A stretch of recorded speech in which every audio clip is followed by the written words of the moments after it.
নেশার দিকে দৌড়ায়, জিনা বেবিচার মদ গাঞ্জার দিকে কত যুবক দৌড়ায়। আল্লাহ বলেন কিন্তু এখন এমনও কিছু যুবক আছে যেই যুবক যৌবনের পাগলামি করে না, তার মনেও পাগলামি করতে চায়, তারও গুনার দিকে তার মন ডাকে কিন্তু যায় না। আমি আল্লাহর ভয়ে যুবক গুনার দিকে যায় না, মসজিদে গিয়ে হাজির হয় না, পাক ভালোবাসা প্রেমের দিকে মন দেয় না। আমি আল্লাহর প্রেম অন্তরের ভিতরে জমায়া নেয়।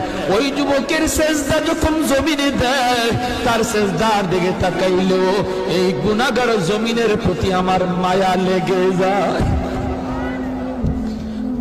ওয়াল আতফালু রুদ্দা, আল্লাহ বলেন আরেকটা শ্রেণী হলো এই জমিনে কিছু শিশু বাচ্চা আছে যাদের কোনো গুনাহ নাই, ছোট ছোট বাচ্চাগুলি, এদের আমলনামা এখনো খোলা হয় নাই।